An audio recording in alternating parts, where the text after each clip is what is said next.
Você já deve ter ouvido a frase: fulano é um homem de princípios. Mas o que significa isso? Você sabe definir o que é uma pessoa que tem moral, é amoral ou imoral? Quem bate um papo com a gente sobre esse assunto é o psicanalista Jonatas Liache. Tudo bem? Tudo bem, Elaine. Bom, vamos começar definindo isso tudo então, né? Bom, falando de princípios e relacionado à moral, a gente tem que entender que todo conjunto ou grupo de pessoas tem os seus códigos de validade, que a gente chama código moral.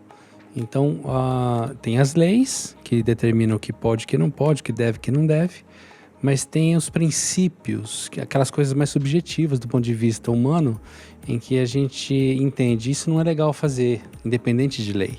Ou isso é legal fazer. Legal no sentido não de lei, no sentido de poder, de sentir-se bem fazendo aquilo. Então, a gente estabelece códigos morais.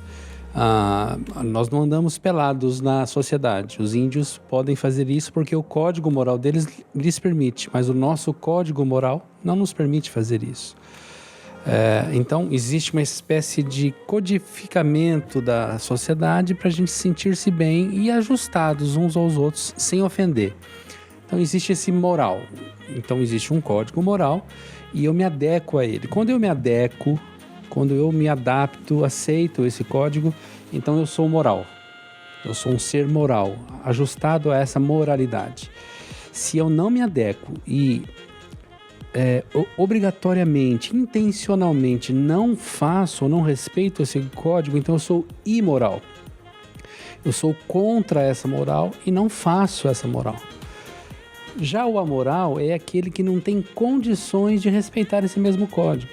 Por exemplo, você não consegue fazer com que uma pessoa que tem uma especialidade ou dificuldade mental em respeitar determinados códigos ou leis. Ela não tem a capacidade de assimilar, de interpretar e de obedecer. Então, uma pessoa amoral, é aquela que não tem condições, ela não consegue captar, compreender e fazer aquele código. Então, essa é a diferença básica entre moral, imoral e amoral. Agora, até quanto a educação ou o início da vida da pessoa, a criação que ela teve, influencia em ela ser moral ou imoral? Em ela realmente seguir os padrões ou ela ser essa pessoa que vai sempre contra? Muito boa pergunta, Elaine, porque tudo nos leva aos princípios. São os princípios de respeito que codificaram as leis, que trouxeram as leis para o convívio social. Porque na medida em que eu ajo de uma forma e interfiro na sua liberdade de sentir-se bem ao meu lado, então eu preciso ter algum limite nesse sentido. E isso nós chamamos de lei. Então a lei me ajuda a ter uma convivência correta com você. Agora, da onde surge a lei? É de princípios. Então, e essencialmente esses princípios são lançados no ambiente familiar. São os nossos pais que elaboram esses valores iniciais de princípios, de certo, de errado, do bom, do mal, do errado, do certo, enfim, das coisas que podem ser úteis, que não podem ser úteis, e aí a gente faz esse crivo, essa clivagem de separação entre o que eu posso e o que eu não posso fazer, a partir sempre de casa. Então, a família tem esses princípios, a igreja tem esses princípios, a comunidade tem esses princípios, algumas entidades, organizações específicas têm princípios e a gente vai se adequando a eles. Agora, Liache, às vezes a gente fala assim, a mãe fala, mas eu ensinei, eu criei desse jeito. Tenho 5 filhos, 4 seguem direitinho, mas tem esse aqui que não o imoral. segue, o imoral. Pode ser da essência da pessoa ser questionadora, do avesso, a ovelha negra, ou o que pode estar influenciando nisso, será? Porque, em princípio, teria a mesma criação, certo, os mesmos valores. A mesma fonte, né? Mas tem explicação, sim. A gente separa, normalmente, pensando aqui na minha especialidade da psicanálise, a gente separa em 3 categorias o ser humano nesse quesito de entendimento. Primeiro é o temperamento. Todos nós temos um temperamento específico. Existem várias teorias sobre temperamentos, de 4, de 5, de 12 temperamentos, camadas, etc. Mas, basicamente, a gente pode dividir em temperamento introvertido e extrovertido. Então, uma pessoa introvertida, ela capta mais, ela segura mais, ela ela pensa mais, ela é mais tardia em agir. Agora, uma pessoa extrovertida, não. Ela já assimila rápido, já responde rápido, é muito mais reflexiva e assim por diante. Tem várias teorias que falam sobre temperamentos. Então, você nasce desse jeito. Quando eu nasci desse jeito. Esse é o único lugar onde funciona a síndrome da Gabriela. Eu nasci assim, eu cresci assim, fui sempre assim, você sempre assim, Gabriela. Agora, isso é o temperamento. Isso não pode justificar algumas atitudes. Por exemplo, a pessoa é super extrovertida, aquela pessoa do foguete que fala bastante, mas de repente ela responde rápido demais e ela pode ofender respondendo sem pensar. Explica, mas não justifica, entendeu? Exatamente. O segundo nível é o caráter. Então, o temperamento é uma coisa inata, nós nascemos assim. O caráter é uma coisa que nós aprendemos, aí vem os princípios, desde casa até os códigos que a gente vai assimilando, o certo, o errado, os valores do bem e do mal e assim por diante.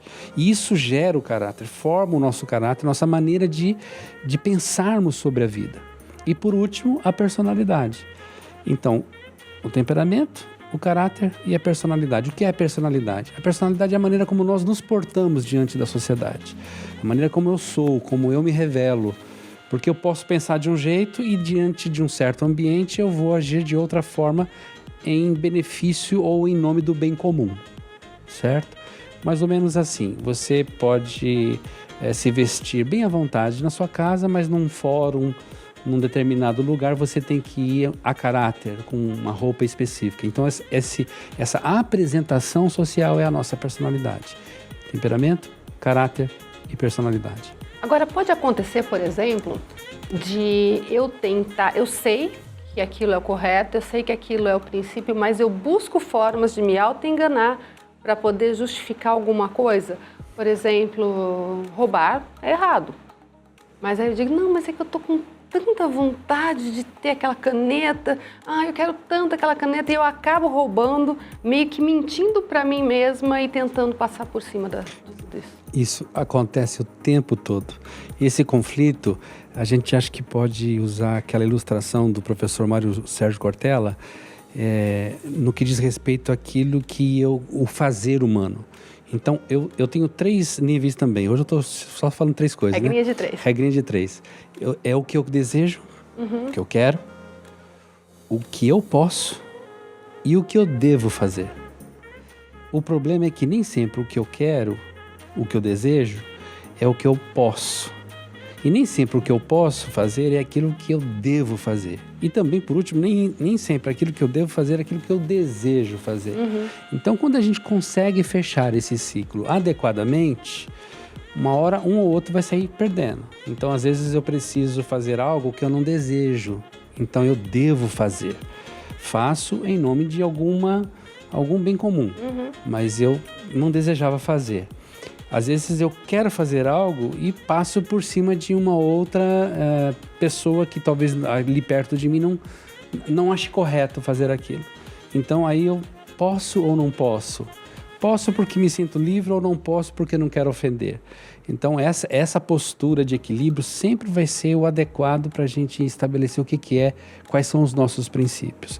Veja, eu posso fazer algo que na sua percepção, no seu conceito moral, no seu aprendizado de vida, nos seus princípios, não seja muito ajustado. Mas se você tiver um código de respeito sobre a minha moralidade, então você pode me aceitar você pode me respeitar sem me aceitar. Olha só.